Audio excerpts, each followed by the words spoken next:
कल्पना कीजिए, रात का सन्नाटा है। हवा भी जैसे रुक गई हो। चारों तरफ घुप अंधेरा फैला हुआ है और अचानक आपके भीतर से एक अजीब सी आवाज गूंजती है। एक आवाज कहती है, चलो भोग कर लो, विषयों में डूब जाओ, यही जीवन का सुख है। और उसी समय एक दूसरी रहस्यमयी आवाज कानों में धीरे से फुसफुसाती है, नहीं, अब भजन कर। अब भी अगर नहीं चेता तो बहुत देर हो जाएगी। यही है मनुष्य का सबसे बड़ा संघर्ष। एक ही मन, लेकिन दो दिशाएं। एक दिशा आत्मा को ऊपर खींचती है और दूसरी रसातल की गहरी खाई में धकेल देती है। मनुष्य का मन सबसे रहस्यमय तत्व है। शास्त्र कहते हैं, मन एव मनुष्याणाम कारणम बंध मोक्षयो। मन ही बंधन है और मन ही मुक्ति है। यही मन जब भोग की ओर भागता है तो उसका पागलपन कभी रुकता नहीं। जैसे आग को जितनी लकड़ियां डालो वह और भड़कती है, वैसे ही भोग की आग भी बुझती नहीं। एक इच्छा पूरी होती है तो दूसरी उठ खड़ी होती है, तीसरी इंतजार करती है और चौथी जन्म ले लेती है। अब सोचो, इस दौड़ का अंत कहाँ है?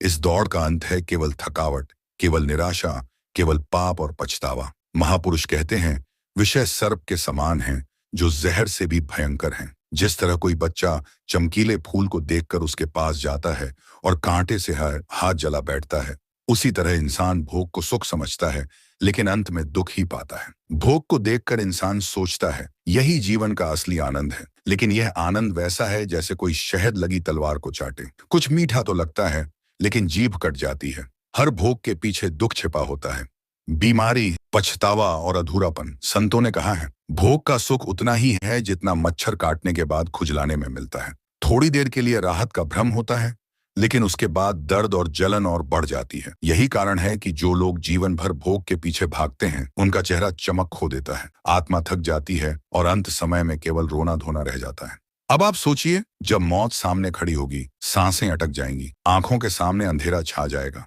तब आपके भोग आपके साथ जाएंगे या आपका भजन?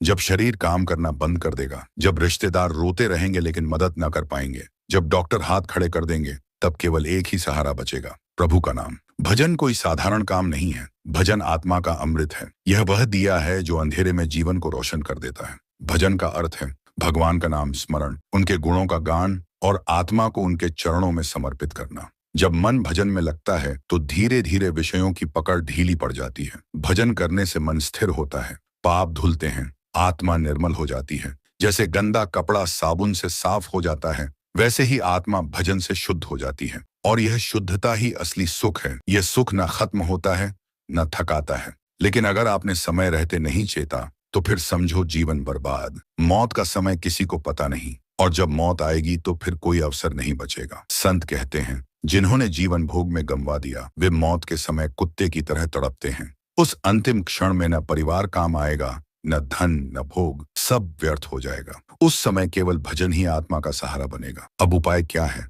उपाय बहुत सरल है, लेकिन साहस चाहिए। हर दिन सुबह उठकर कम से कम 10 मिनट प्रभु का नाम स्मरण करो। जब भी मन विषयों की ओर भागे, तुरंत श्वास रोककर नाम जप शुरू कर दो। राम राम श्री राम। धीरे धीरे यह आदत भोग की वासनाओं को जला देगी और आत्मा निर्मल हो जाएगी। संत महात्माओं की संगति बहुत जरूरी है। जैसे गंदे पानी में बैठने से कपड़े मैले हो जाते हैं, वैसे ही बुरी संगति आत्मा को मैला कर देती है। और जैसे सुगंधित फूल के पास बैठने से कपड़े महकने लगते हैं, वैसे ही संतों की संगति आत्मा को महका देती है। तो भाइयों और बहनों, अब फैसला आपके हाथ में है। क्या आप इस मन को भोग की नरकाग्नि में झोंक देंगे या भजन की ज्योति से आत्मा को प्रकाशित करेंगे?